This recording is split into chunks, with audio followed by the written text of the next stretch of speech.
Hey yo, welcome to Beyond the Mat, where it's all about the things and stuff, it's like this and like that. Welcome to Beyond the Mat, where it's all about the things and stuff, it's like this and like that. Welcome to Beyond the Mat, where it's all about the things and stuff, it's like this and like that. This and like that, this and like that, this and like that, like that, like that, like that. Hello, all my fellow Beyonders out there. Welcome to the show. We've got a cool guest for you today, but first let's figure out how to sell some of my artwork. Even if one person would head on over to jcoleyoga.ca and buy a piece of art from me, knowing that I have reached just one person, touched one other individual's soul, it would make my life complete, and I could shut the doors, shut the windows, I could close down all my 25 email accounts, and I could just walk away from it all and just go sit on a beach and stare off into the horizon until the day finally comes when the curtain falls and the last sunset has sank into the depths of the ocean and the final bird has chirped its last tweet and the last Instagram post has been made of me doing the devil hand mudra with the hashtag dying is lit fam, and the ocean waves wash up against me and slowly erode my body back into the waters from whence it came. Okay, to be honest, that's not really gonna happen, folks. What's really gonna happen is you're gonna buy one piece of art and I'm gonna get a swollen head and think I'm the king shit on Turd Island, walking around like I just sold a canvas for a cool mill, when in reality, these artworks do not cost a cool mill. They are only $80. $80 for the largest 8.5. Sorry, 8. Woohoo! I can't do my sizes. $80 for the largest 11 by 14 poster print on some thick ass cardstock. That's jcoleyoga.ca for some trippy artwork, man. Check it out. Today's show is brought to you by the Wines of a Beagle and the colors red, blue, and purple. Now, ladies and gentle worms, today's guest is my friend Michelle Murphy, and she is an artist. And when I look at her art with the right kind of eye, wink wink, I feel like she's so much better than me at this art stuff. And I love it when I find someone who I think has more skills than I do. Michelle is a great friend. She had let me crash at her place in Nelson, BC for a few months, once upon a time, before my journey to yoga school. I met Michelle back in like 2009 in Ottawa, Ontario. So it's been almost 10 years hanging out with this cat. Michelle is a facilitator of art therapy. So she works with people in a sort of counseling kind of way through the use of art and mediums and media, but we will let her tell you all about that and more as we get down to business here with the lovely and friendly and always on point Michelle Murphy. Welcome, Michelle, to Beyond the Mat, where all things that happen beyond the yoga mat are happening. Wonderful. So, I invited you here to talk about your current newfound profession of the world of art therapy. Yeah. And dealing with all of the things that you deal with in the run of a day, which I'm not even gonna like bring it up. I'll let you say whatever you want to say. And I have like a list of some cool topics here that I usually just kind of like reference randomly and maybe circle back to. Yeah, all right. So when I met up with you in Nelson after my Los Angeles experience, and if anybody wants to hear about that, go back to episode number 1. You were in school like full time, grinding it out, sweating away. Right, every time I would come home and you'd be like studying And when I would like wake up to go to work, you'd be studying. And when I would come home at night, you would be studying. Yep. Or working on projects and everything. And absolutely. so, yeah. Would you say it's like all been worth it? Has it all like paid off or what? Oh, yeah, for sure. I mean, of course, it's nice to be done school and not have to do that. And God. it is a profession of like lifelong learning as well. Like, I just have more of my own free time now to get what other books I want to explore, like depending on the type of clients I'm working with and stuff. But cool. Yeah, so maybe it's totally been worth it. Maybe explain what it is. What is art therapy? Yeah. All right. Well, art therapy, it's a healing profession. It's in the kind of the range of psychotherapy, but a little more like holistic. We do different things. It's always a hard question to summarize. I've been asked 100 times and it'll never come out any smoother. Let's do like let's do a role play then. Let's say like I came in right now. Yeah. And I'm just like, I need some art therapy, man. Yeah. But maybe I don't even know that I need it. Maybe I'm like, okay, I need help. Yeah. What would you say? Like, you don't even know what kind of help I need. But I've got an idea in my head. You have an idea? I've got an idea of what's going on. Yeah. Well, ideally we would start with an intake, so I do have a bit of an idea of what's going on for you, but to be completely open and just start with it, that's good too. So what would the intake form be about? Like, it would ask, what kind of questions would that ask? An intake is like a full sit-down hour where we just get to know each other, and the things you're kind of looking to work on, kind of the same as you would with a counselor, like just any kind of history you've had, or just the current goals or things you're hoping to work on in therapy. But the nice thing in art therapy is like we don't always know either, kind of like you said, like if we just walk in and how to just start. I would encourage you to go with working with the spontaneous, so just starting. And I know I read a bit about the art you do recently, and just kind of that's exactly what I would have suggested for you, is just starting, whether it's with a line or like a squiggle or a scribble, or just choosing if it's working with collage images, maybe something you're particularly drawn to. And just trying not to censor yourself in being spontaneous, because in art therapy, when we work spontaneously, we believe we can bring things up from the unconscious. And that's often in therapy kind of things that might be holding you down or holding you back, is things that are kind of stuck beneath, and you're like, why is this bugging me, or I don't know what it is. And art is one way to kind of open it up and get into that through like a not as verbal means, through using visual metaphor and exploring art spontaneously. So, are you saying like arts and crafts, or like drawing, painting? Like, what would be the medium? I guess would it be different? Whatever you're drawn to. So, in like an art therapy session, I would have the whole table set up with like a whole bunch of different materials. You'd kind of be walking into it almost like a buffet of art materials, like.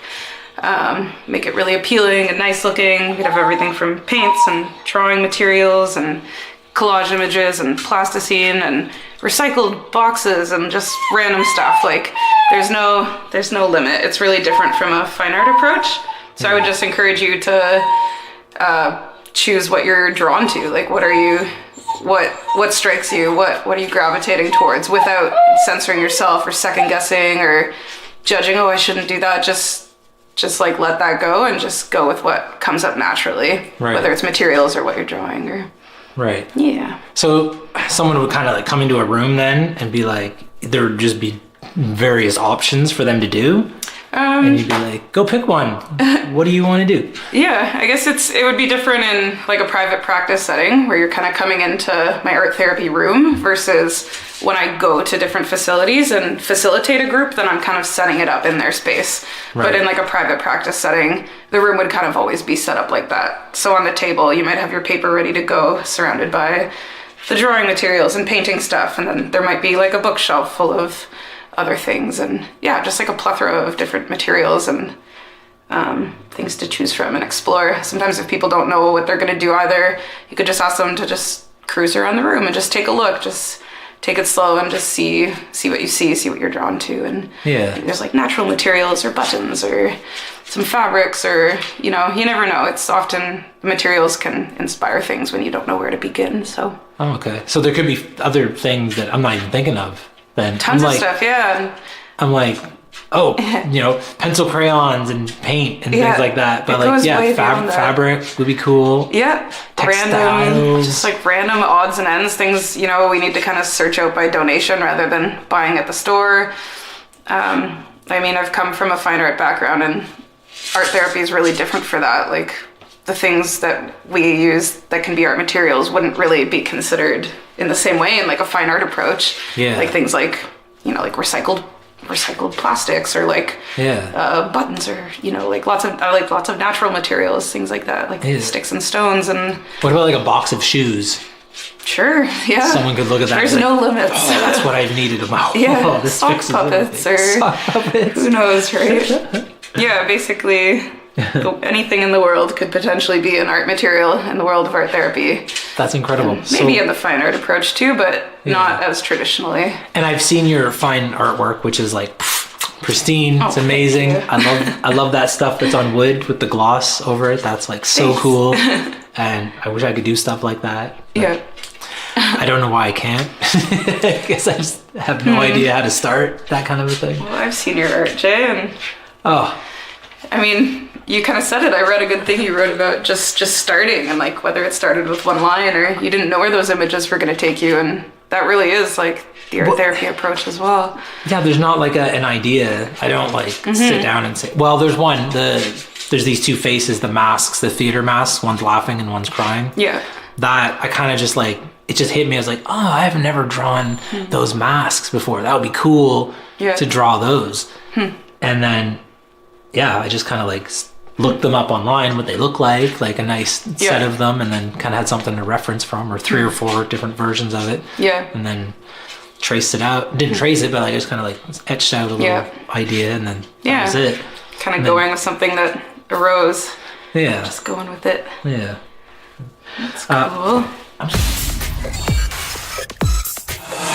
And we're back. After the commercial break that just happened. We're just drugging the dog. That's all we're doing here. Drugging the dog. Poor whiny Beagle. Poor whiny. Poor Doinky. Poor anxiety-ridden Doinky. She's chilled out now. Oh yeah. That stuff is crazy. And what did I say was in it? Chamomile, valerian root, and passion flower. I don't know, cute. Yeah, I guess. But it doesn't like, she doesn't go to sleep. She just kind of like chills out. It's like natural, chill vibes, yeah. Yeah. And then I almost tried some. I almost did, but when you look at it, it's such like a brown, murky, water looking stuff. And I'm like, I've had sleep tinctures that sound similar, like valerian root. I think I had skull cap. Yeah. Something I bought in the hippie store in Nelson for sure. Yeah. Oh, remember that stuff you had, amber? The nice smelly stuff. I still have it. My god! I know. I've never seen it anywhere again, it's ever. Real. Oh, you carry it with you? Oh, once in a while, if you're lucky. Wow. I've left it at home. That's amazing. If anyone listening ever has a chance to smell some amber resin. Resin. It's so good. Like, what is amber? And how does it have resin? Yeah, it comes from somewhere over the seas. It must be like from a tree or something. Smells some magical. Kind of amber bush or something. Yeah. It's probably the bush or whatever the tree is probably colored the color of amber. Yeah. I don't know. This goo look it up. leak out. It's lovely though. Just the best spitball smell in here. in the world. Yeah. It's so good. Yeah. And it like fills the whole room. And you're like, And then it's gone. You're like, I need more. Yeah, I just want to all over myself. Put it in my nose and you could like, smell it all day. But then that would just become the new baseline of normal. Mm-hmm. Yeah, you almost got to save it for special occasions because it smells that good. Like if you made it your everyday, maybe you get too accustomed to how amazing it is. For sure. Oh man. So you've been getting back into yoga lately. Yeah, been doing cool. That too. Awesome. Yeah, it's great. Feels good to be so motivated about something. And really good benefits. I haven't been to like a class though since I've been here. Yeah. It's been almost a year now. Well, I guess if you can be motivated enough to just do it. Yeah. Do it in your own space too. Yeah. That's great. I just do it at home here. Yeah. And then for sure. Yeah. I like that you can't cop out before the end of the hour, so you just gotta. I mean, not that I'd want to, but at home it'd be easier to like get distracted. I find, or I like kind of being told what to do. But I mean, you've like done teacher training too and stuff, so you kind of know like how to like lead yourself through something, right? Whereas I might get a little like lost or something, right? Yeah. And I follow this girl, Yoga with Adrian, on YouTube, and she's amazing. And like, once you get to know a teacher too, you kind of have an idea. I'm like, oh, I know what she's going to do next. And it usually is what you think that she's leading you into. So cool. Nice. And it's got nothing to do with being a teacher. It's just got to do with like having followed Adrian for so long and just her style and way of doing things. Yeah. Like every forward fold every forward fold has a halfway lift. Every time, never fails. So I always know that's coming. You know, there's little things that you know that are going to well, and I feel that even in the class, you totally get the sequence of how it's going to go and like know what to anticipate. So I'm sure you can just kind of follow that at home and do as you want with it. But what do you take? What is it? Hatha yoga? So it's different every time, or like I go to the moksha. So it's hot. Moksha is essentially the same set over and over every time. Every class is essentially the same. They have sets because they only have so many poses that we have the moksha book here. They only have so many poses that they do, and when it first started, it used to only be the exact same class every class all day. And it didn't matter what teacher was teaching, they were teaching the exact same class in the exact same order. But then they started breaking it up into like little clusters of like, okay, well, this will be a set, this will be a set, this will be a set of like a set of moves and a set of moves, and then you can organize those however you want. But those sets are always still to this day in that order. But hatha is when you go to one that you don't know what's going to happen. Like it's going to be every day is completely different. Never the same order at all.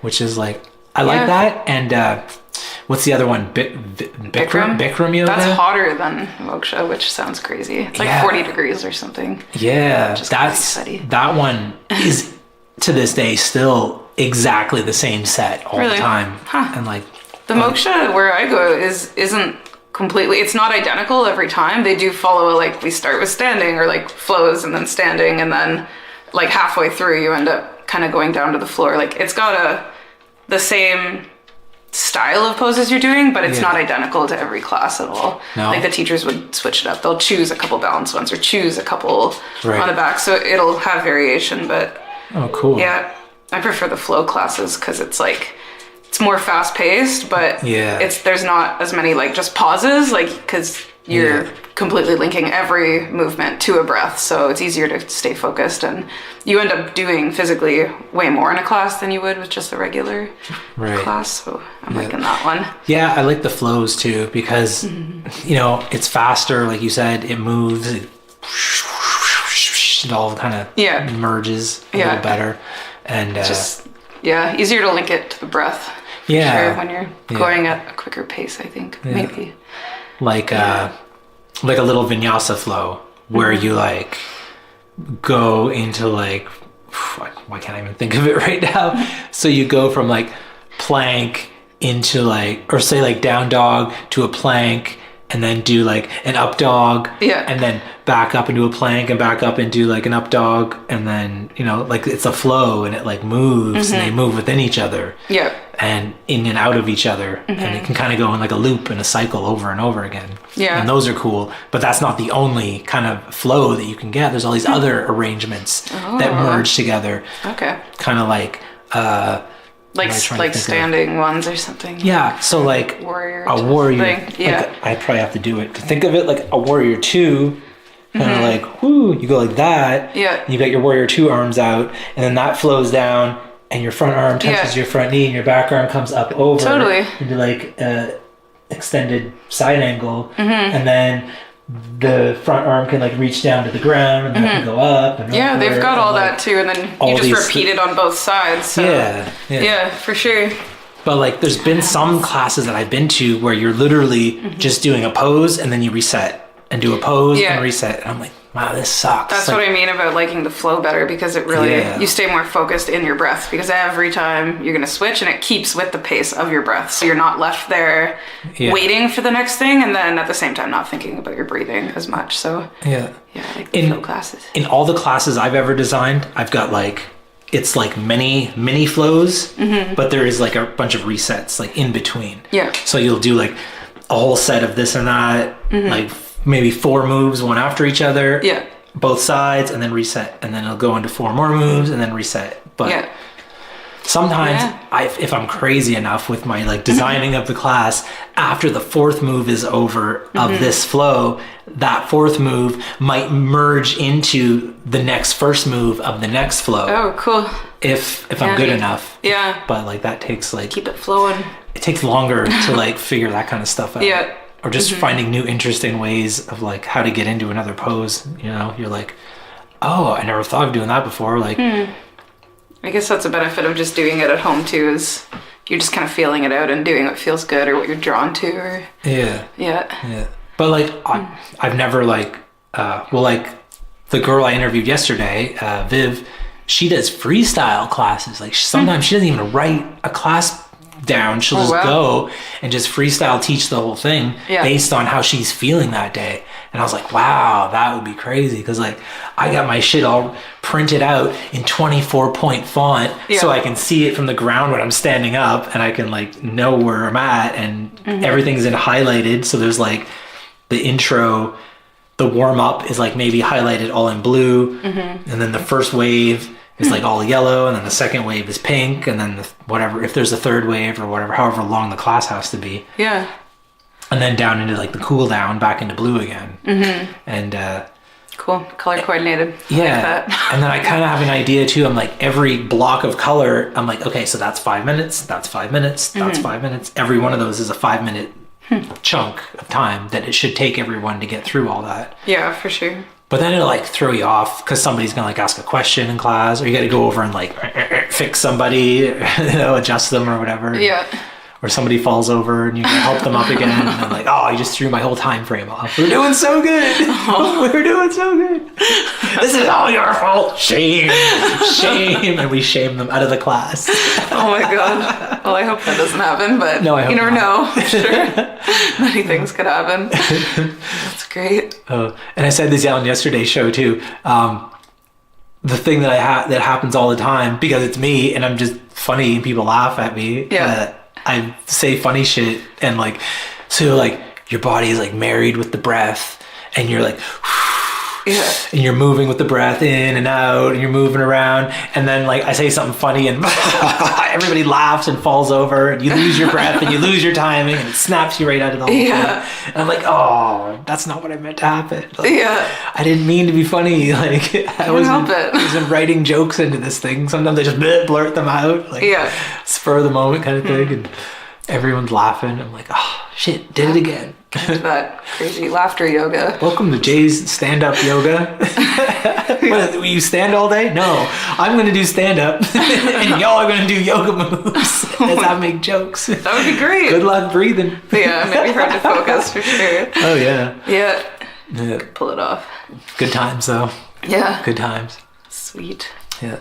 Yeah, it was so much fun just like teaching like all the way across Canada, all the way back east, till the jobs dried up. Yeah, I was gonna say that must have been a hard thing to like orchestrate, eh? Oh, yeah. It's like because you're like self-employed, right? And yeah, you're basically traveling like that too. Yeah. Yeah, and you're basically like I don't know what to equate it to. I don't know what other job would be like that, where you're constantly like calling ahead places, like, can I get a gig? Can I get a gig? Can I guess like a musician, it's kind of close. Yeah. You're trying to book a tour kind of thing, would be the same kind of idea. Maybe booking an art show ahead of time. But that kind of stuff is like set up before you even leave your house, you know? Like you would never book a music tour on the fly. You want to know what's coming and where the money's going to be and where you're sleeping. Like, are we going to that town or are we not going to that town? Yeah, totally. Am I making a side stop over here or am I not? So that would be the difference. Yeah. But probably the closest related to music. Yeah. in the sense too that I like made it work. I have to stay at home. I have to write a bunch of shit on the screen or on paper. I have to rehearse a whole bunch, and you got to go in front of people and perform it. It's very close to music in that sense. But and then the other thing that's close to music for me, anyways, right now, is that I can't remember any of my words anymore when I do songs on stage. I know. Like they're just not there anymore, and it's like raps I've been doing for 10 years are just gone. Wow. Like they're just completely evaporated, and I'm like, the music's playing, I'll get like 4 or 5 lines out, and then it's just dial tone in my head. I'm like, what? What's the next word? Like, wow. Despite how well you've been taking care of yourself. And then like the yoga, it was the same thing, because like most teachers memorize their whole hour of whatever they're going to do, and like I've tried so hard and I can't get it. It's just impossible. There's some kind of memorization block going on. Yeah, I feel that too. There's not a whole lot of time to falter, really. Yeah. Especially in one of those faster paced classes, and even just remembering what you've done on one side and then the other side, like remembering it again for the whole other. Yeah, and that's why I have seen teachers with note paper in like flow classes for sure, where like while you're in something a bit longer, they're like quickly reviewing what's coming next. So and in it's school, not like you can't do that. In school, they were like, okay, we can never see you, like the class can never see you looking at the page. So if you have to look at the page for any reason, it has to be at a time when they're not looking at the front. So even if you have to, just put everybody into a child's pose. Yeah, just I guess just for no reason. Yeah. Okay, and now we're gonna take a little break in child's pose. And then you look at your paper. You're like, okay, okay, those 4 moves. Okay, oh no, everybody come out. Yeah. And I mean, people are usually grateful for that kind of thing, right? Because they're just like, oh god, this is so hard. Oh god, I hope there's a break soon. And then you give them a break, like, oh yes. It's for yourself as well to like, regroup. This wasn't for you. Yeah, and there was lots going on behind the scenes. There was a team of women that I was teaching in Nova Scotia who, like, it was like a weekly thing at a rec center. And especially once I got to, like, know them and know their skills and everything. And then I was like, okay, I'm going to challenge them this week. This week is going to be, like, a leg workout. Like, I'm going to kill their legs tonight. And I remember saying that at the first of a class, like, all right, we're going to destroy your legs. You're not going to be able to walk when you come out of here. They're like, oh, no. Rolling up the door. They gotta crawl. Hey, so I started biking recently. I don't know if you saw my bike outside. You were telling me about it. Yeah. Oh my god. That's great. The first day, my legs were like jello. Yeah. It was like what those ladies must have felt like. And I literally couldn't walk when I got off that thing. It's like you go to take a few steps and it's like, oh, they just kind of like wobbled, like no muscle control at all. Oh. And the bike, like the bikers in this town is it's a little like hardcore, I guess. Wasn't it like the most bikeable city in like Canada or something? Like, I think because people can bike year round and there's so much flatness as well. Yeah. It's not like biking in Nelson, right? No, but I don't know if you remember the bike culture in Ottawa was pretty crazy. They had a whole street they would shut down every Sunday for bikes, and they had bike lanes like going through the center. Like they did it right. And here they're trying to play catch up. So they still have a lot of bike lanes like on the side.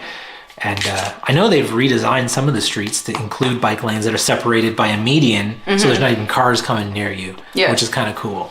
But they're far and few between right now. They're only on select streets. For sure. But I like those zones too. And the trail, the Galloping Goose Trail that goes all over the place is really cool. And it connects the whole city. And I take that pretty much every day. Nice. But that's great. The weirdest thing I found was the price of bikes. So I went to a used bike store first. Well, first I was looking on like Facebook Marketplace and looking on Kijiji and Craigslist and all that. And I was like, man, these bikes are so expensive. Like, why is it so pricey?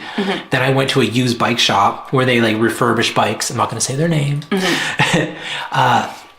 And I was looking at the yard of bikes they have, and these are like garbage bikes that we on the East Coast would wheel that out to the end of the street for the garbage man to take away, a garbage bike. And no one would drive that anymore. You wouldn't be seen driving something like that. And I'm looking at all these garbage bikes in this field, or like on the floor, I guess, but it's all outdoors, like in a little parking lot area.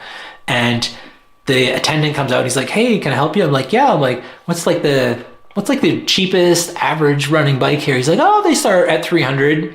And I was like, oh, like in the back here or something? He's like, no, like these ones here. I was like these garbage bikes? Like I didn't say it, but in my mind I was like, this is trash. Like I wouldn't, I would like give this away to someone who, I don't know who I'd even give that to.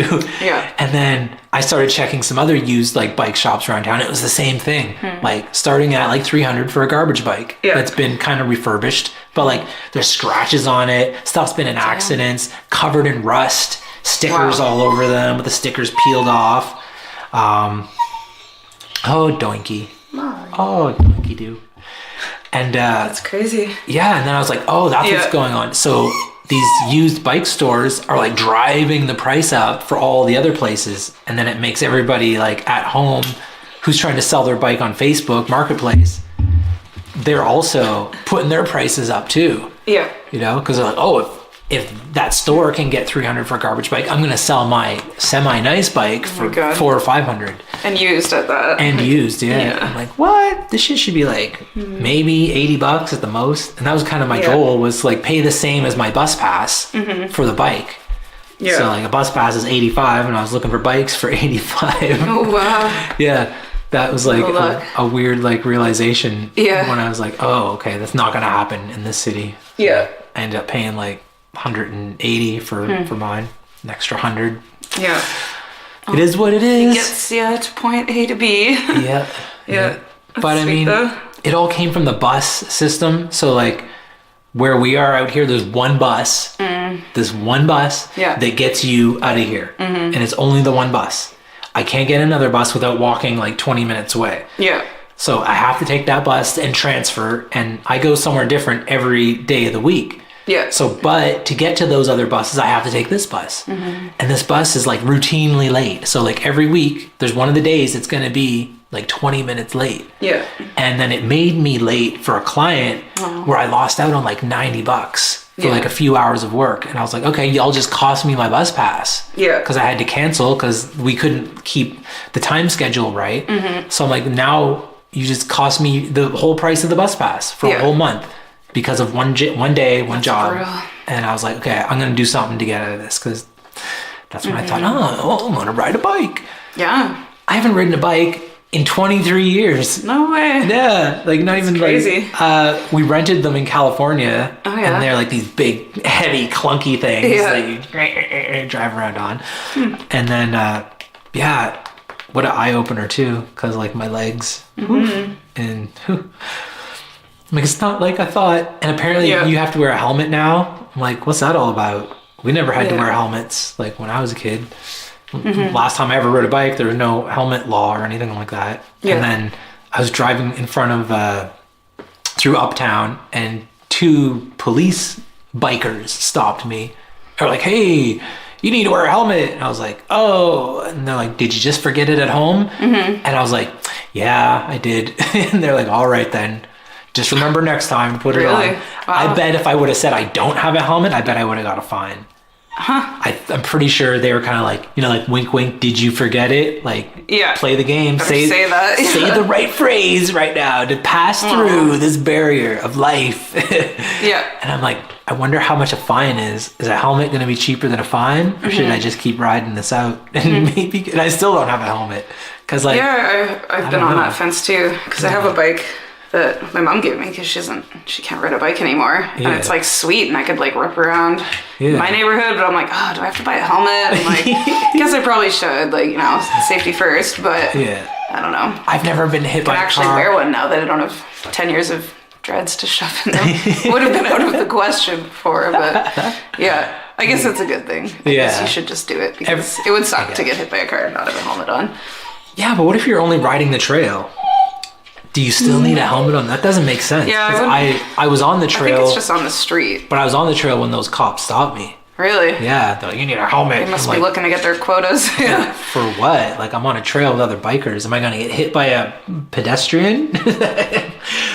But, yo, for real, the bikers here in this town are like hardcore, and everybody wears these matching outfits. Yeah. And everybody's in like full spandex garb, like it looks like they're like in wetsuits, like they're gonna go surfing, and all like these bright neon fluorescent pinks and greens and yellow accents all over them. And the man and the wife have matching outfits, and their kids have matching outfits on, and I'm like, what is going on? And they all look like they're in like some kind of like biathlon race. They're like they're just like hustling along, and I'm just like la la la la la da da da. I'm going like walking speed on my bike, like la la la, and they're like, and they got bells now. Out of my way!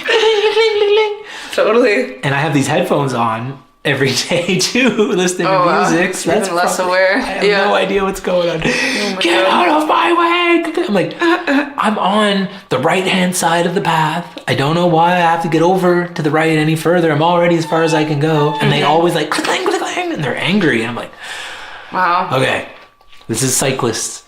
The pedestrians hate them. Yeah. The drivers hate them on the side of the road. And even other cyclists all hate them. Wow. Everyone just hates them. I'm like, I am one. And I'm being hated by pedestrians and drivers, you know? And now I'm hating on you guys. Like, what's going on here? That's brutal. Well, you got your duck. Is that your duck? You never play with your duck. You never play with your duck. Good way to get around. Yeah. I mean, the bus. But yeah, that was it. It was just because of the bus. It wasn't about getting in shape. It wasn't about saving the environment or anything like that. It wasn't about trying to be all like, better than everyone. It's still good exercise, and you're more on your own time frame. Just bike to the bus or bike wherever you gotta go if the buses are doing their own thing. Yeah. That's good. It took like 2 full weeks to get like to not have to go to easy mode on the gears. Because like you saw, like even the road coming up here, that slight incline. I couldn't get up that on easy mode. I couldn't get up that. Totally. And now I have it on the hardest gear, and I can get up that hill. I was getting off and walking it every day. I can't do this. I'm like, I'm in shape. I do yoga every day. I work out. I should be able to take this bike. I walk everywhere. My legs are strong. Oh hell no! It's a whole new ball game, a whole new world on the bike. I should get biking then. Here I am, like, la la la. Yeah, no. Sounds harder than it looks, I guess. Yeah. There's quite a big hill up to my place, too. Oh. I mean, there's some that I walk still, because it's like, this is just, there's no way. Yeah. There's no way. Yeah. And depending on the kind of bike you have, too, or the gears, or your even possibility of attempting to get up a hill, can vary.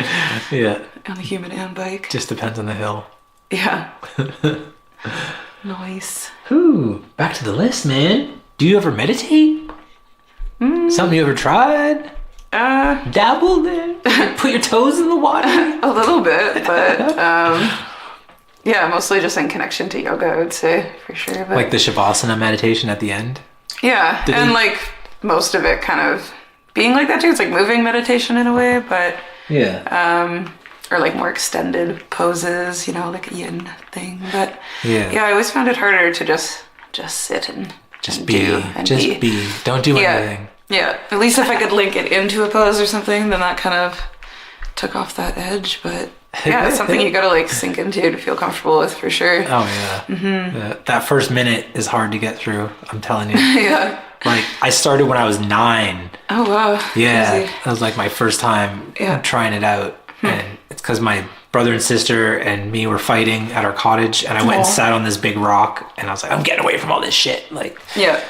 And I was like the cause of all the fight or whatever, because like whatever I had, they wanted. So it was like, oh, I'm going to read comic books. Like, I want to read comic books, and I want the one that you're reading. And it's like, I'm going to go play in the paddle boat then. No, I want the paddle boat. And it's like, okay, I'm going to go out on the raft. I want to be on the raft. Like, can I just do anything without everyone having to want what I want, what I'm using or doing? And it's like, that's when it hit me. I'm like, maybe I should just stop doing stuff.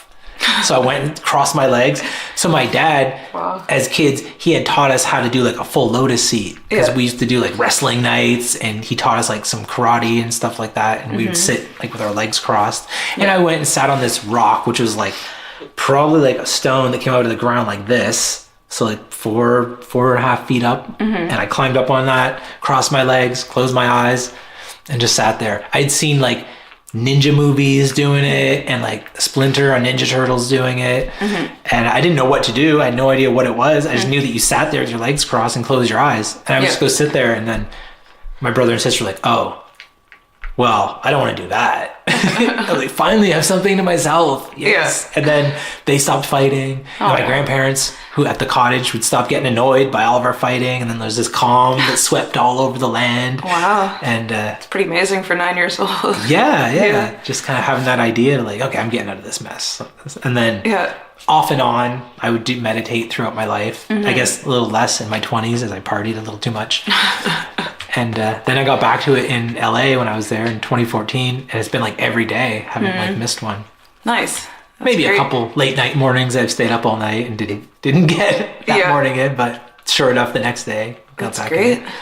And but yeah, so looking back to like just 2014 in LA, trying to sit down for like, I was like, okay, I'm not gonna push it too hard. I'm gonna do like 5 minutes. And then I sat there, and I'm like, oh, this is so boring.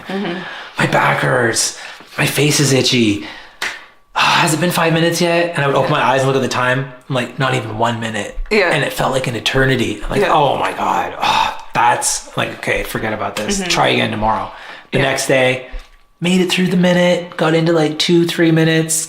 Again, annoyed, shuffling, moving. But you know, it just builds every day a little bit more. Absolutely. And now I do a whole hour. Wow. Yeah, like almost every day. That's crazy. Good but for like, you. You don't force yourself to do it. Like, only do it if you're feeling it. If you're not feeling it, you don't do it. That's kind of like the best advice I ever got from like these Ram Dass people. If you like force it, you're kind of like, you don't need, if you don't want to do it, it's because you don't like need to do it kind of thing. It's not like a force. Sometimes I find it's good just like in the moment too. If you kind of like notice yourself feeling a certain way, or you're holding on to something, you're like, I'm not even breathing at all right now. Like, you know, like you're just like holding it in, and even just to focus for like, whether it's 30 seconds or a minute or something, and see how much that can shift how you felt before. Yeah, there's something called the moment meditation that people do. So it's for things like you're standing in line waiting for grocery checkouts and things like that, rather than like pick up the tabloids or look at what everybody else has in their shopping cart, or rather than think about what you're going to do after this is over. It's like none of that matters. You just kind of like reconnect with the breath, breathe in, breathe out. And then you know what? You're annoyed waiting that lineup. The cashier, some old lady's trying to cash a check. They're like, we don't cash checks anymore since like the 80s. and you're going to have to call the manager now. And, you know, like the lineup's getting out through the door and everybody's angry. And you're just kind of like, just breathe in, breathe it out, man. Just breathe it out. Yeah, totally. And then like next thing you know, you're up at the front of the line. It's kind of like time travel, you know? You're in a shitty, weird situation. Well, I'm going to time travel out of this. See y'all later. Time travel in the moment. In the moment. Like, and then it's over. And you're like, okay, now I'm at the place I wanted to be. At the checkout. Or whatever it is. You're at the bank. Usually it's a lineup for me. That's kind of like my most like annoying kind of thing that I deal with. Traffic. Shit like that. Yeah. Any place. It's just that awareness too, because otherwise you're like, where else is my mind? Like rambling on about these things, or spinning, or you know, like doing unhealthy habits or something. Like there's so many ways we try to escape just. But you get in the groove of it too, because it's like brain training. So like you start to like just naturally gravitate to that. Yeah, so I like bet. rather than going like, okay, I'm getting annoyed, I better meditate. Like, rather than even saying those words or going through that thought process, it just happens. It just clicks in, and you're just like, breathing. You never even thought about the annoying part. You're just like in this breathing mode. Okay, this is what I do now when the annoying stuff comes up. And you just kind of breathe it out. And the moment meditation, that's kind of like one of the coolest ones that I do every day. On top of like whatever, the hour of sitting there. I feel like I do it more indirectly than just like, okay, I'm gonna sit down and do this for an hour now. It's more like in the moment if I need it, or in connection with other things like yoga. But I probably wouldn't hurt to try a little more, you know. I joined this thing called the Flow Genome Project, where they're trying to hack flow state. And flow state is kind of like when you get into like that hour or more of yoga and you're like totally connected and at one with everything, and you're in like this pure bliss kind of moment. they're trying to find ways to hack into that without having to do all that stuff. And so there's different things you can do by setting up your day properly and having routine in your day. So I guess like you can see the list on the wall over there. Oh yeah. Yeah, there's some things that I do. Nice. And you probably can't read it from here, but no, of course I have very good vision, but yeah, there's just things that you can do that like put you into this frame of mind to start your day off right, so you can have more access to flow states throughout the day. Yeah. So like, I'll get into them now, like riding my bike, you just get in the zone. You're like, runners get it running for like half hour or more. So like usually everywhere I bike is like a half hour or a little bit more. Yeah.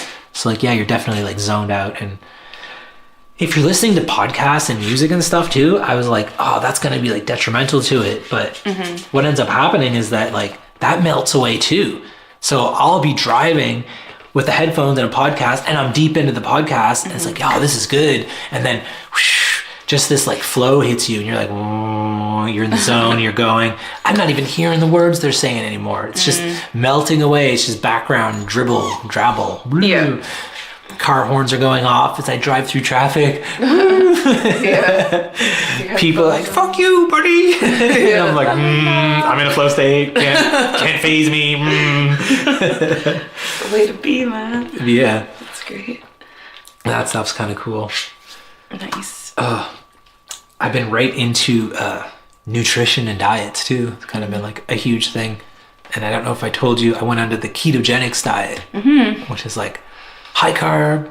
I was gonna say no carbs at all. Yeah. All fat, high fat. Minus the meat though, for you, I guess. Meat. Oh, it's because like they do say to eat like meat's one of the main things. Yeah. Like bacon. So it's like one of the number vegetarian, keto, vegan, whatever. Keto is like bacon's like the top of the list because like bacon's mostly fat. Good old bacon. So I tried those the vegan bacon that's made from coconut chips or whatever. Oh, really? And I was like, I had been so skeptical and I was like, man, nothing's ever going to taste like bacon. Yeah. And then I tried it and woo, it's bacon. Really? It's like 100% bacon. There's something about it. There's coconut, like unsweetened coconut shreds or flakes and like dried. Yeah. And then they put this like liquid smoke with some kind of like... It's like that tempeh stuff you used to... Yeah, but no, even better than that. Yeah. It was totally, and the grease, I guess, of the coconut oil itself is what makes these like have that oily kind of like the gristle part of the bacon. You're like, oh yeah. And the liquid smoke gives it that smoky flavor. And then I think there's something else in it. It might be some kind of soy sauce or some kind of like barbecue sauce. There's something else in there, and I can't remember the ingredient right now. But it's so good. What is liquid smoke anyway? Like, I keep wondering what it's made out of. I don't know. But all the like vegan places have it. Okay. Like stuff with liquid smoke. So it must be all right. So it's not meat, but it tastes like meat. Yeah. Well, it's got that smoky flavor. Okay. Yeah, which is really cool. And I just got some Montreal steak spice too that I put on like tofu and things like that, and that's so good. Yeah. And so, do you live near like Langford, out that way?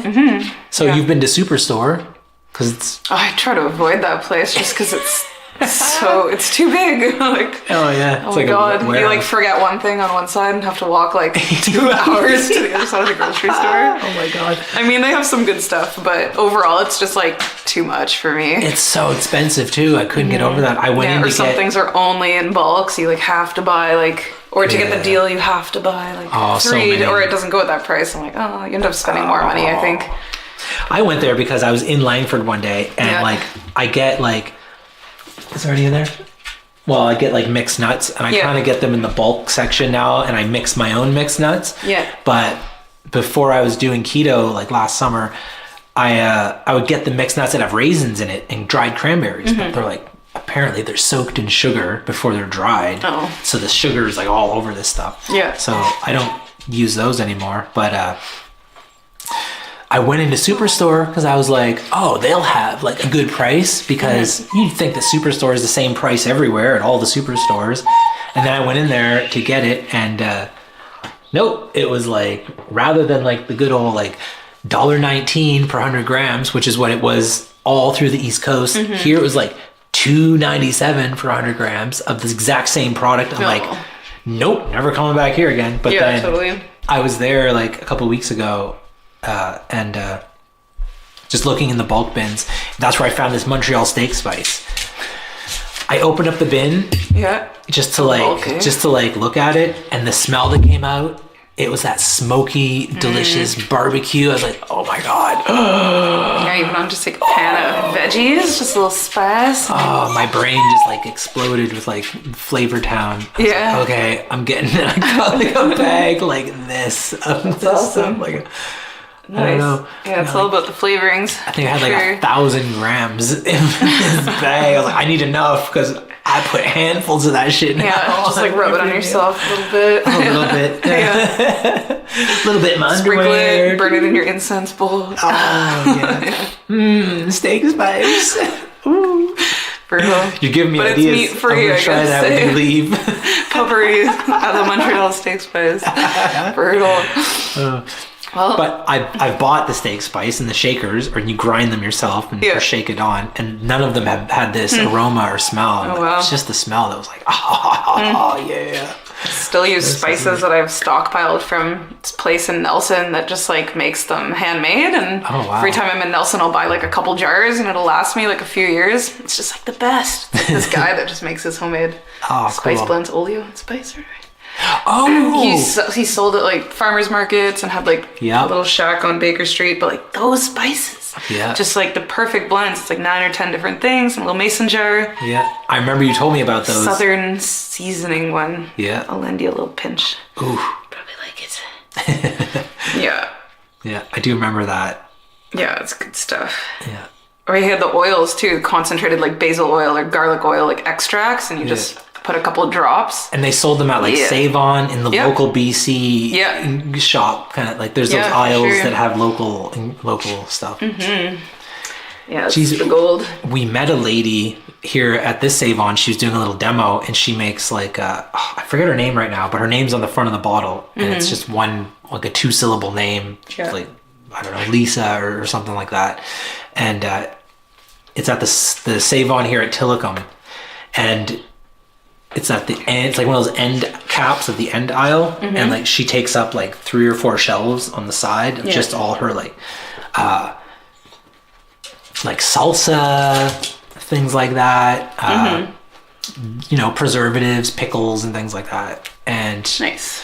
Yeah, we had like a really cool chat with her one day, and she's open to having people come and like help her to learn on how to do pickling and do stuff like that. Like no pay or anything, but like to go and, you know, kind of work and learn. Cool. Kind of thing. So that's great. That would be cool.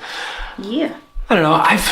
We used to do that when we were kids with like my mom and my grandma, like pickle the things. It was an annoying chore. It wasn't fun learning. It was like, I don't want to do this. I'm going to go play. No, you're going to help do this. Prepare for winter. Looking back, I'm like, now I'm glad I know how to do that kind of stuff. Like putting like all your ingredients in a mason jar, and then you put the lid on. And back then they used to like put a layer of hot beeswax over it to seal it in. But the other thing you can do is you just put the mason jar lid on, and then you put like a big pot on the stove full of water, and then you put your mason jars in the pot and boil the water, and then the lids go pop, pop, pop, pop, pop, pop, and that little poppy thing pops in, and it's like pressurized, so then they're like really sealed, and they'll last like years and years and years on the shelf. Then they're good to go. Nice. Yeah. That sounds great. Yeah. Especially if you have like a garden or something. So much stuff to deal with. Yeah, which like my dad did with all that land that he had. And he was always growing like fields, like acres and acres. I think it was like 5 acres of garden. Oh, wow. That's awesome. Yeah. It's not fun when you're the one plowing it and planting that shit. No. And fertilizing and everything, but... No. My landlords turned their whole front of their... I don't know if you've been to my house here, but... No, not yet. They turned their whole front lawn into... like garden? A big garden that's got fencing because there's so many bunnies and deer and but it's great. Like by the time July, August rolls around, they have so much produce. They're like, just take whatever you want. There's so much, and just go in there and got all these different things to choose from. And it's nice. I put like 2 200 bunches of kale, Yeah. spinach, and No way. green beans galore. So I'm gonna run them. See if you see the fence where that lattice work is right there. The green beans are gonna go up into that lattice. Oh yeah. And then if I can, I'm gonna run them like all over the fence, everywhere that I can. Nice. Cover that whole fence in green beans, so you can just walk out every day and pop, pop, pop, pop, pop, pop, pop. Yeah. Fresh green beans. That's awesome. And I know I remember saying like, oh, I need a whole bunch of space, you know, so that when the harvest comes, and everybody like laughed at me. They're like, the harvest? What do you mean? I'm like, well, we need enough vegetables to last us the whole winter. Like, that's what we're doing, right? Yeah. There's not enough space here, man, to grow that many vegetables. Pickled green beans. Pickle those green beans. Yeah. It's good. Yeah. In like Pickled asparagus too. Oh yeah. Yeah. Asparagus. You know what I'm gonna miss though? The fiddleheads from back east. Oh yeah. Oh, I think I've had one of those. Oh, it's like the best thing ever. A little bit of butter and some salt and pepper. Fiddleheads are just amazing, and they grow along like rivers and water banks and things like that. Yeah. Like fresh water. So I don't know if they grow here. I don't know if the climate's right or if it's like wet and soggy enough, but we'll see. Yeah. We'll see. There's a season for them.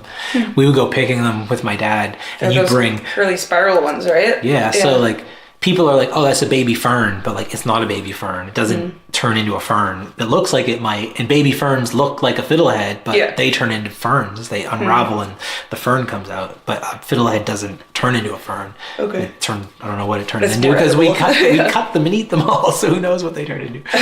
But like you bring a garbage bag, and your garbage bag is gonna be full. Like to the top, and you better get pickling. I don't think you can pickle a. What did you call them again? A fiddlehead? Yeah, can you? Oh yeah. Pickle fiddleheads? Oh yeah. Yeah. Some vinegar and some. What can't you pickle more is the question, I guess. You can pickle most things. Yeah. Anything you want. Can you pickle a pickle though? Already pickled pickle? Can you re-pickle a pickle? I don't know. I'm just trying to be funny, but I can't compete with you. So. There's no competition. You win hands down. I don't have a competitive bone in my body. Nice. I always say that. Some but good humorous ones. I have some friends who point out my competitiveness sometimes that comes out in different ways that I don't even see you're it. Competitive. It's just my jokes don't really compare. But anyway. Because like I don't know. I never played sports growing up because I had asthma. So like I don't care. I don't care about putting a ball in a net. That's not fun for me. It's not exciting. I don't care. Who cares? Because like what's done after? Oh, we did some exercise. I'm like, that's not exercise. Going to the gym is exercise. Like doing a workout is exercise. That's exercise. Running and kicking a ball into a net. What do you accomplish in the world? Like how have you made the world a better place? You haven't. You've just made yourself really tired and put a ball in a net a bunch of times, and then at the end one person's a loser and one person's a winner, so there's like you're creating duality, which is like I'm not cool with duality because like everyone's a winner in my world. I'd be one of those. I was never into those sports either. I'd be one of those parents if I had kids. I'd be like, it's okay, sweetie, you're still a winner in my books. Here's a gold star on your chart. Oh my god. Here's an award and here's a medal. Come on, we're gonna go get pizza. Pretty much. Yeah. Just always feeling not good enough. Oh, but that's kind of like also one of the things that's wrong with the world, I think, too. It's like too many people like putting their kids into like these situations where it's like, oh, I lost. No, you didn't. You're a winner too. Yeah. Like, everyone gets a trophy. Like, what? That's not actually true. Like, this one got more points than you did. Therefore, they win and you lose. But it's like, don't enter into these...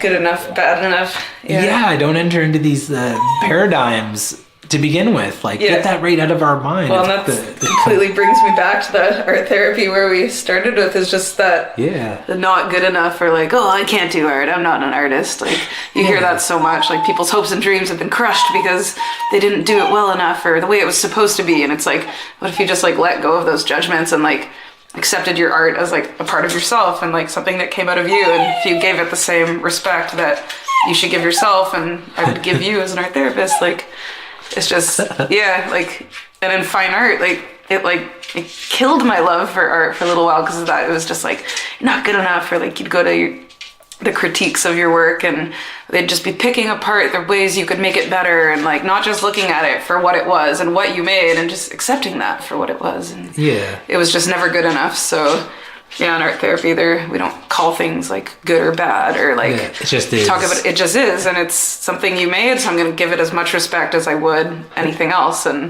But it's really hard to break through people's initial, like so many people in the world just have those barriers. It's not easy for your average person to be like, just make and not feel like they're going to be a harsh critique of what they've done. But it's like, well, because it started as a child, right? Like being told what's good and what's not good. Like, yo, your macaroni picture sucks because it doesn't look like a truck. It looks like it looks like macaroni glued to a piece of paper. Yeah. You know, and you start to, and then you look at it and your inner critic kicks in. You're like, mine's not a truck at all. Or like being graded on your art in like school. Being graded. Oh, or this kid's better because they made it look more like that. It's like, I don't know. This reminds me too. Let that all go. Yeah. Oh yeah. This reminds me of that saying where it's like, oh, if you're not good at math and English, you're stupid. But it's like, oh, they look down on you. But then if you're not good at art, it goes, oh, that's okay. Don't worry. Not everyone's good at art. That's okay. And everyone goes, oh, it's okay. And it's like, wait a minute. Why don't you say it's okay about my math score and my English score and like every other social studies and all that? Why is that stuff like so important? You know? Like, we're all gonna have our own unique like things we gravitate to and are good at, but like, does that mean you can't do it? Like, no. Like, come here in your beds. Go to your bed. Go to your bed. It's just these expectations and judgments we set upon ourselves that can really shut people down. But it's amazing to see what happens when people let go of those, is what I've witnessed a lot. When people feel comfortable enough to just make and be spontaneous and make and know that they're not being judged, and then to be able to look at what the art leads to. So yeah. Woo. Respect. Love it. Good enough. We're all good enough. So if I came in and I was like in my intake and I was like, she just wants to go chase those chickens is what she wants. She really wants to chase them. And they've been coming up on the deck all day and hanging out up here. And they've been jumping up. The dog and the cat have been up on the window, like going crazy looking at them. But she's scared of the chickens. The chicken went like this at her, like that, and Molly went, arp, and phew, took off under the bushes and went and hid for a while. And then Popcorn, the cat, yesterday had a standoff with the chicken, but like I went out there with Molly and we stood, and Popcorn was like 3 feet away from the chicken, and they just like looked at each other and had like a stare down, and then neither of them moved, and then Popcorn went like, well, this is boring, and she like walked away and to go do other like cat stuff, like, oh, I'm gonna chase a butterfly now. And the chicken was just like, okay, that's weird, and then it just kind of like walked the other way, and I was like, okay, cool, no fight there. I think the cat would be more into the chickens than the dog, but I think so. But Molly wants to like go after them and chase them, but then they always turn and they go like. Oh, okay. They're gonna scare you. So you're so tough. There's even a cage out back, a chicken coop, and it's like got all chicken wire. So they were in the coop, and they have like a ledge they can get up on. Molly was like 10 feet away from the coop, looking at the coop. Like, cause she can smell them and everything, and she's staring at it. And then one of the chickens jumped down. So there's the barrier of the cage and 10 feet between them, and the chicken jumps down and just goes like with their wings a little bit. And Molly, gone. Like, oh my god, it's a scaredy cat. Yeah, she's a scaredy doge. You think you're tough, but you're really not. Yeah. See, inside the house, she's all like, oh, everybody pay attention to me. And then as soon as we get outside, it's like, I don't even know who you people are. I'm not with them. Feels are kind of their own. I'm so aloof and independent until I get home. She's like a doge of extremes. But so if I came in and I was like, oh, I'm having like anxiety and like my mind just keeps going and thinking about all this stuff, and it really like, it's getting compounded. Like, I think I need some help with stuff like that. Like, what would you recommend? Would you just like show me the art room, be like, okay, what interests you? Or would you like kind of like... Yeah, it really depends on the person. Some people might feel like that's too much. Like, a lot of people have that kind of white paper syndrome, like, oh my god, like the blank page, like don't know what to do, and that would just like increase anxiety. So you might start with just some like an opening activity, something chill, like let's pick a color and like 2 colors and like merge the paint, let's draw a circle, and with paint just like blend the colors and see how that feels. Like little introductory things just to like get past that initial anxiety, especially if it's like people are worried about what does it have to look like in the end kind of a thing. It's like, well, let's just make something we're just feeling it out. It doesn't matter what it looks like. You're just getting into the materials like that. Right. And so that can also, like, that's going to immediately start to shift things in your brain too. You might start to relax a bit. You might start talking a bit where otherwise you felt like, oh my God, I don't know what to say. Like, let's just start with this and then just see where, like, in a few minutes where that goes. Right. Also, not everything is completely spontaneous. Like, there are art directives. So some people might be totally terrified of just going with the spontaneous approach.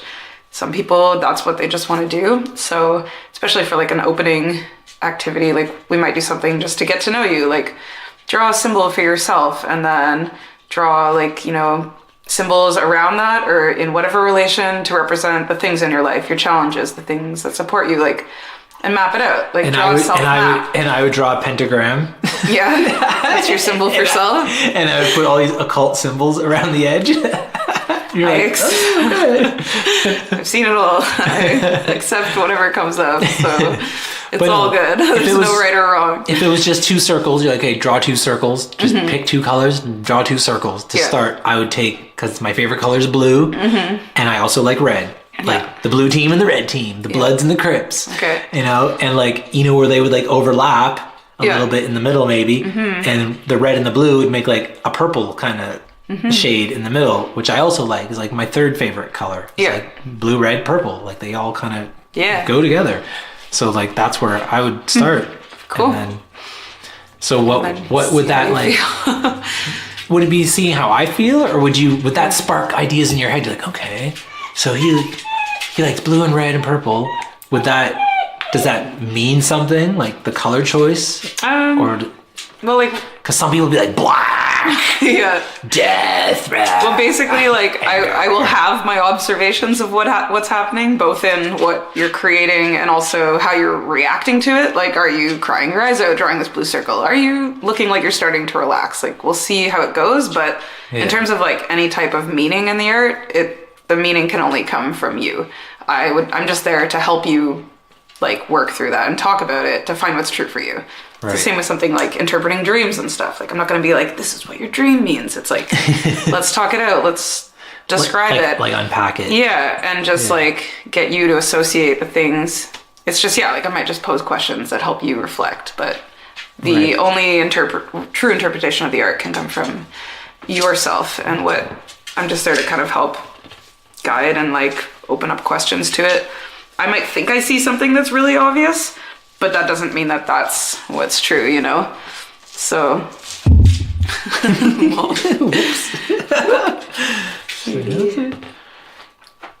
I mean, it's kind of the same with like, similar to children's art because, children really draw and like let out pretty much what's going on in their lives and world. It's really amazing when you can look at a kid's art and you've heard what their parents have to say prior to meeting the kid. You've had an interview with the parents and hear what's going on, the reason they're bringing their child to art therapy.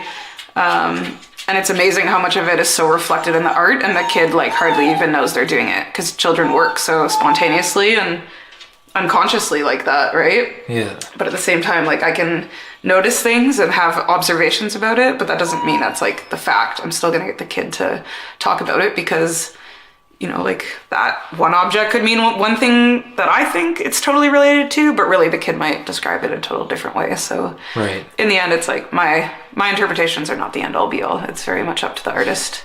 That's themselves. The way and like you said about dream interpretation, that's the way I've always looked at that kind of stuff. Yeah. Like, so people are like, oh, if you see a spider coming down, it means good luck. But if it's going up, that means beware of rhinoceroses or something, And it's like, how do you know that? Like, what? Everybody's gonna relate to a spider in a different way. Like, I might love spiders. You might be freaking terrified of them. So it couldn't just like round the board mean the same thing personally. No. Dreams are things that come from the unconscious. I heard something from a lady on a podcast who is a dream interpreter. Yeah. Are you gonna get the fly? Who is an interpreter who, she had like a better way of approaching it where she was like, okay, so like people say that, oh, I dreamt of a beagle. Oh, well, that's because I saw a beagle today. Yeah. And it's like, well, yeah, you saw a beagle, but that represents something. And that's all your brain had to relate to grab. Your brain's like reaching, okay, animalistic tendencies. How can I explain animalistic tendencies? What did you see recently? A dog. So it throws that same dog and you're like, oh, there's that dog. But really it just means, animalistic tendencies. It doesn't mean good or bad luck. It doesn't mean someone's going to die. It doesn't mean any of this other stuff. It's just kind of, there are things like archetypes that certain things will relate to, but your brain is just kind of reaching to things from your local environment that you went through in the last couple days. Yeah, it's a combination of many things for sure. Both like, just the random objects that have been in your life recently, but then also, total messages from the unconscious that be coded. And she said sometimes you're just decompressing. Like you've built up all this like charge of knowledge and information and input and, it's all been going in and now you gotta like just discharge it and it just goes out. It has no meaning at all. It's just, and just mentally vomiting this out in a dream state. Here's a bunch of things, get rid of them. We don't need. So that's kind of interesting too because, hey, since I cut out cannabis, like I was an all day, every day cannabis user for like 15, 20 years of my life.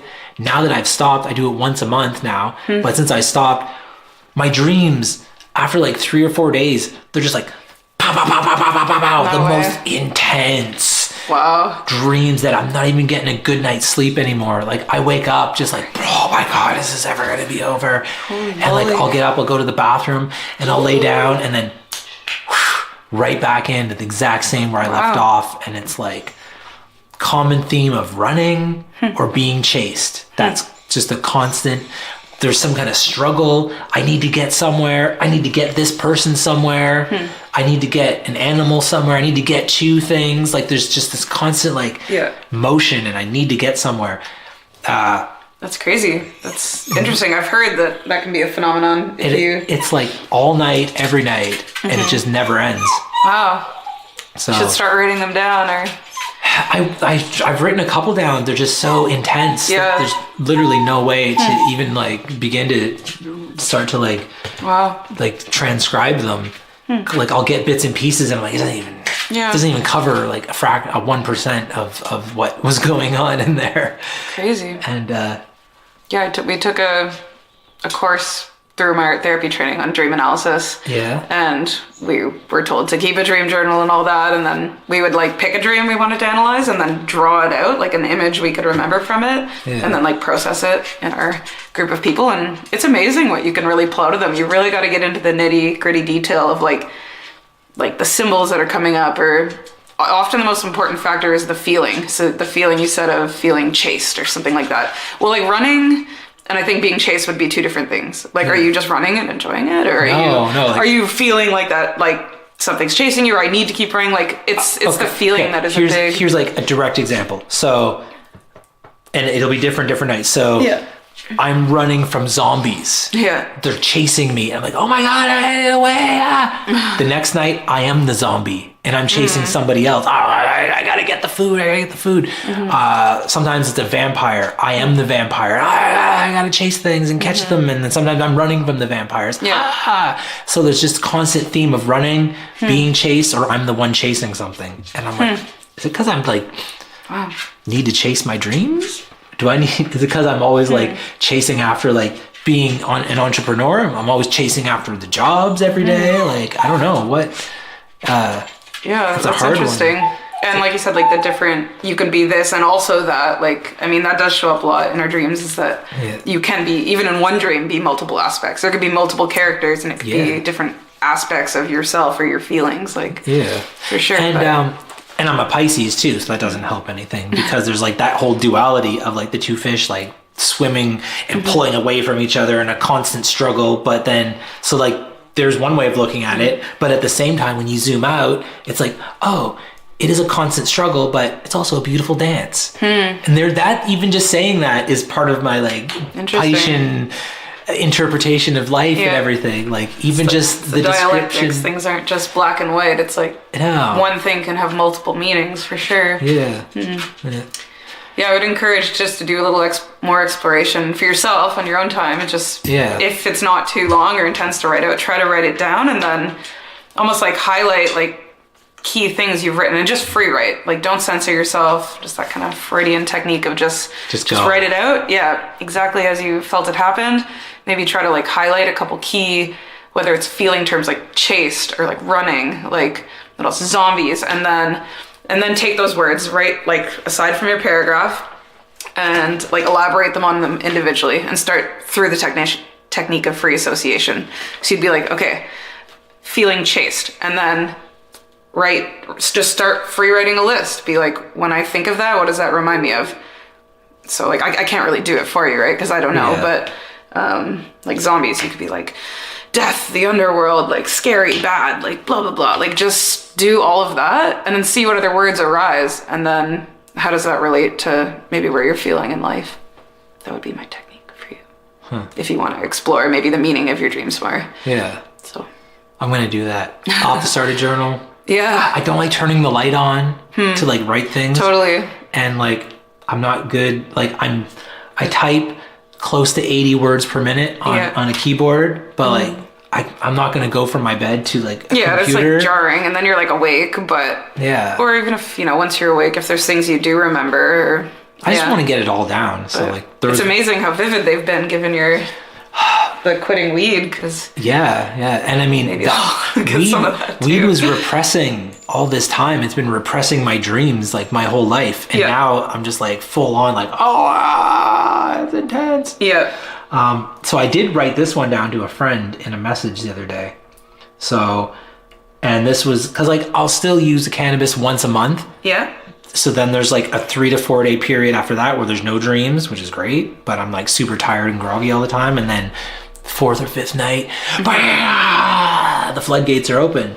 So last night I'm walking in a city and this deer nonchalantly just kind of passes me on the sidewalk and goes down someone's driveway. I figured it's looking for food. So I just keep on going one more block. I take a right. There's a tall building on the corner, and in behind it is a huge field, and it's full of horses, deer, antelope, cows, and some are laying in the hay and some are grazing. So I think I should go find that deer that passed me a street over, because there's no food down that driveway and this field is full of food. So I go back and I'm thinking, how am I going to tell an animal to follow me? So this is like intense. Like I'm on a mission. Like I have to get that deer. Like I have to go find it. Like I have to save it. Like if there's no food down there. Like, oh my God, I have to go get it. It's like a really big deal. And I'm like, show him the correct way. Like, oh my God. So like, how am I going to tell an animal to follow me? So like, I go around the corner, I go down the driveway, I walk up to the deer, and I just said in English, like, yo, follow me. There's way more food around the corner. And then the deer followed me and ran off into the field, like happy eating the food. And then this large Clydesdale horse, those like the work horses with like the big furry feet, the horse walks up to me and starts speaking to me telepathically, and we could understand each other. And the horse tells me that's how the deer followed me, is because it could also hear my thoughts. And I was thinking like, wow, that's so beautiful. I can talk to animals now. And then my friend shows up to remind me about the previous dream I had and how the entire village was chasing us and we needed to hide. So they're chasing us like pitchforks the village people, and flaming torches and shit like that. And we need to hide. I look up to the sky and it's a beautiful blue day and there's a few clouds and then there's this giant, clear, translucent head. And it's like coming closer. It's like far off in the distance and it's getting closer. And it's flying and it's coming this way. And I was like, okay, we got to go tell the head that we're cool. And that'll fix everything. Okay, we gotta go. And more running. Now we're like going into that tall apartment building that was on the corner next to the field. And we have to run through the staircase. So like the elevator's not working. Gotta use the staircase. Gotta get up on top of the roof because the head's getting closer. Wow. The head finally gets closer. Where am I here? Went by the field of the roof, floating head. Yeah, we tell them, look, tell the villagers we're not their enemy. So the head goes like, okay, cool guys. And he tells the villagers and then they lay off. On our way out of the building, we run into Jim Carrey and he starts joining us on our walk. As we get outside, he peels off his Jim Carrey skin and he's the Riddler from Batman. Like, he played the Riddler in Batman, but he's really the Riddler from Batman. And he was only posing as Jim Carrey to gain our trust. He was really working for the villagers. But he didn't get the message from the head to not come and get us anymore. And then as we get, he's like, got us. Like, he's got us. And he's like bringing us outside the building. And this black car shows up, like government style. All tinted windows, no license plate or anything. And he's like, you're getting in the car. I'm taking you to the villagers. And I was like, Jim, like, I know you're still in there, buddy. I know you're really not the Riddler. You're not the villain. Like, wake up, man. And his face cracked and peeled, and the Riddler face peeled away, and the real Jim Carrey came out from under the Riddler, and like I had freed him from this like Riddler trap. Wow. It's all right, girl. Just a dream. Just talking about my dream. Molly's having not even nightmares. your dream. She has little doggy dreams sometimes. So then he gets in the black car and like drives away. And then that was it. Like the alarm went off or something like that. So like crazy intense. Yeah. Super intense, super detailed, very vivid. Yeah. And there was so much more than that because like I said, in the dream before with the villagers chasing us and all that was a whole other thing. Like I can't even remember why any of that happened. But like so weird, like clear, translucent, floating head. Like, oh, of course, if we tell the head will get rid of the villagers for us. Like, of course that's going to work. Yeah. You know, like, what are these ideas and where are they coming from? Like, absolutely, okay. It's like, where are they coming from? It's crazy that our mind and I didn't make these things. I didn't see a floating head anywhere the day before to reference. I didn't see any deer in a field or horses or anything like that. Our brains are very complex things that we can't possibly quite understand fully, but there is totally meaning you can extract from them. But yeah, I've found dreams so fascinating. Just like we spend so much of our life asleep, like it's got to have some kind of meaning. We really don't understand like all of what is the human brain and its consciousness and unconsciousness and even other places in between that on different dimensions. Like, I don't know. Yeah, it's probably a whole other podcast, isn't it? Just that one dream. I'm gonna need 3 or 4 hours of just this one dream. Like, and then like Jim Carrey at the end. Like, where did that come from? Right out of left field. Yeah. Like, what? And now you're the Riddler. Like, So I don't know. Well, and even with him with the like double personality kind of a thing, like black and white, good and evil, and I found interesting too. You going back, you just had to bring that deer to the pastures, like just really had to help that guy out, and then but you're being attacked for like the good that is happening. The villagers are chasing us, but I gotta go get this deer. Like, hold on a sec, let's put this mission on hold while I save an animal around the corner. Totally. But yeah, I guess when you like let go a little bit of the exact like what it's looking like and get more into the just the feeling or the meaning underneath it, so you can find things relevant in your life. Maybe did come from your brain, your crazy J brain. I'm like, please just tell me this was just my brain. Like I said, vomiting the extra stuff. Sometimes it is, but I've dissected a number of dreams and really found some crazy symbolic meaning into what is like currently on my mind for sure. So like from your you never know. From my own dreams. Cool. Shit. Well, man, maybe we should just end it there, and we'll do another one sometime and get deeper into some of this stuff after I write some shit down. Yeah, we got on a rant there. It's great. I mean, I've got topics for days over here. I never ever plan on getting through any of them. For sure. Well, thank you for letting me chat. Yeah, thanks for being here. It's fun. What was there was one thing though that maybe I didn't write that down. I can't remember what it is. I guess I didn't write it down. It's all good. Well, there was like that one finishing question, like, what is da-da-da-da? I'm like, I don't know what it is now. So next time. Merge it in later, Next time. Molly, stop crying. I know. She's like, Pickles. She's like, I want to be in the podcast. You are with all your wines. Sweet Beagle. Maybe I can EQ those out. Beagle life. I'll just bring the high ends down. Yeah. The high pitch frequency. Yeah.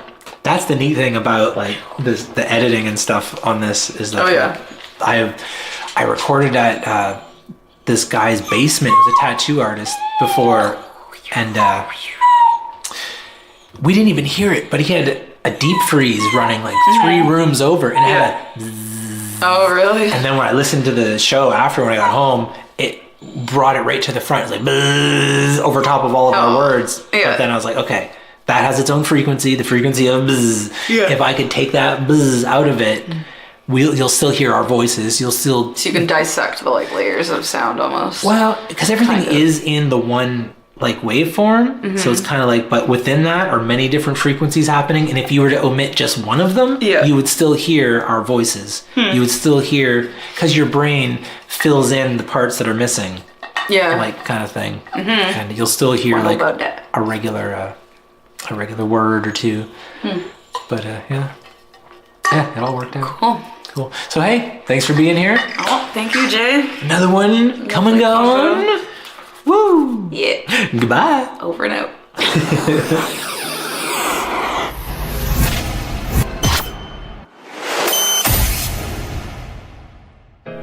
That was lit, fam!